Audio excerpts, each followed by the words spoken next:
At 7:45 a.m., inside the bustling terminal of Dallas-Fort Worth International Airport, boarding began for Sky Vista Flight 218 to Los Angeles. The crew was tired, the passengers impatient, and the gate agents were trying their best to keep things moving. Among the early boarders was Vanessa King, a woman in her early 40s, dressed in a navy blue suit that seemed to command quiet respect. Her posture was elegant, her movements deliberate. She was on her way to Los Angeles for a high-stakes meeting, one that would decide the future of several regional airline contracts. Vanessa smiled as she handed her boarding pass to the gate agent. "Welcome aboard, Ms. King," the agent said cheerfully. "Seat 1A. Enjoy the flight." Vanessa thanked her and stepped onto the jet bridge. She had flown thousands of times, but she still loved the calm before takeoff. That hum of the engines, that quiet tension in the cabin. She placed her bag neatly in the overhead bin, adjusted her seatbelt, and opened her tablet to review notes for her upcoming meeting. A few minutes later, two men in business attire entered the first-class cabin. One of them, a broad-shouldered man with slick blonde hair, stopped when he saw her. He frowned.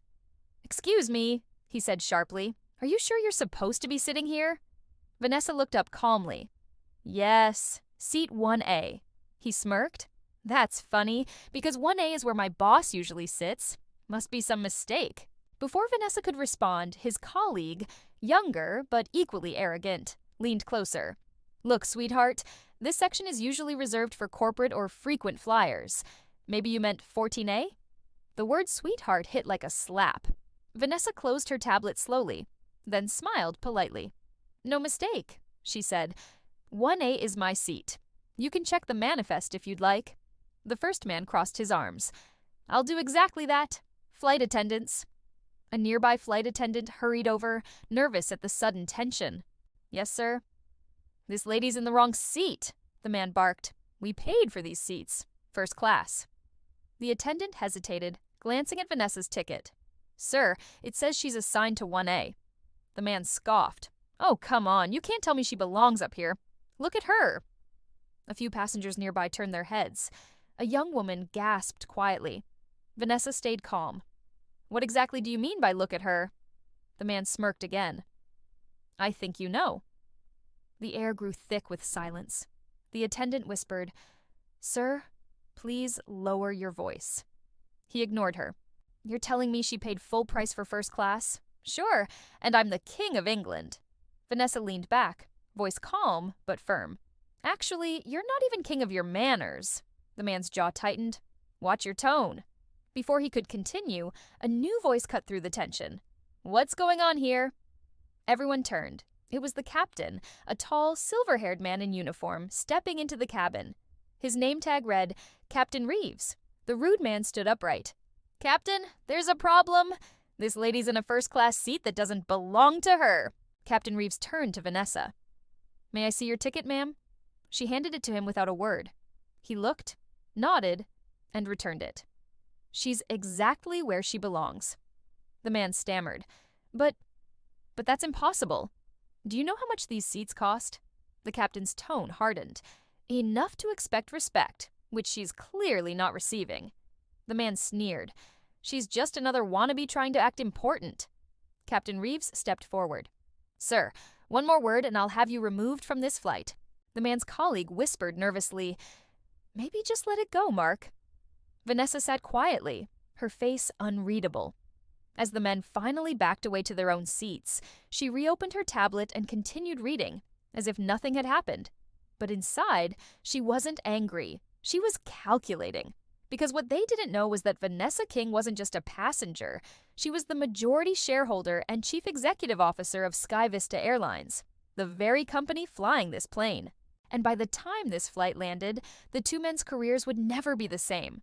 Once the seatbelt sign turned off, the two men whispered to each other, still fuming. "I can't believe she got away with that," one muttered. "Yeah," said the other. "People like that always play the victim card. Just ignore her." Vanessa heard every word. She didn't flinch. She'd spent a lifetime hearing people underestimate her, and she had long ago learned that silence was her sharpest weapon. An hour into the flight, Captain Reeves made his way down the aisle to speak privately with Vanessa. "Ms. King," he said softly, "I just wanted to apologize for what happened earlier. That behavior is unacceptable on my aircraft." She smiled. "Thank you, Captain. You handled it well." He hesitated. "I had a feeling I recognized your name. You're the Vanessa King, aren't you?" She nodded slightly. "Keep that between us for now." He smiled knowingly. "Understood." Back in first class, the two men continued complaining. "This airline's gone downhill," Mark grumbled. "They'll let anyone on board now." The older man nodded. "We should write to corporate. Maybe we'll get a refund." Vanessa looked up from her tablet. "That won't be necessary," she said coolly. The men turned toward her. "Excuse me?" She folded her hands. "You won't need to write to corporate." "I am corporate." They frowned. "What are you talking about?" Vanessa reached into her briefcase and pulled out a document with the Sky Vista logo on top, a corporate ownership summary. "My name is Vanessa King, CEO and majority shareholder of Sky Vista Airlines. You're currently flying on my aircraft under my brand, served by my employees." The cabin went silent. The men's mouths fell open. One of them stammered, That can't be true." Vanessa smiled faintly. "You could check our annual report if you'd like. Page 3. Passengers nearby began whispering, some even applauding quietly. The younger man tried to recover. "We didn't mean any offense. It was just misunderstanding." Vanessa's voice sharpened. "No, it was arrogance. You assumed ownership of a seat because you couldn't imagine someone like me owning anything bigger." The words hit hard. She continued, her tone calm but cutting. "But here's the thing about power. Real power doesn't need to shout. It just takes note." She pressed a button on her tablet, sending an email draft that had been sitting in her folder since the altercation began. "To HR, Sky Vista Corporate Division," it read. "Subject, termination review. Conduct unbecoming of employee." She tapped send. The men froze. "Wait, you're joking!" Vanessa turned toward them. "No, you represent one of our contracted partners, don't you? The marketing firm that handles Sky Vista's ad accounts?" The younger one nodded weakly. "Yes, ma'am." "Well," she said, "you won't anymore."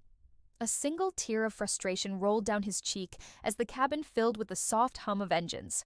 The pilot's voice came over the intercom again. "Ladies and gentlemen, as we begin our descent, remember, who you are when no one's watching defines who you truly are." The words couldn't have fit the moment better. When the plane landed, passengers stood and applauded as Vanessa walked toward the exit. The captain saluted her discreetly. "Pleasure flying with you, Ms. King," he said.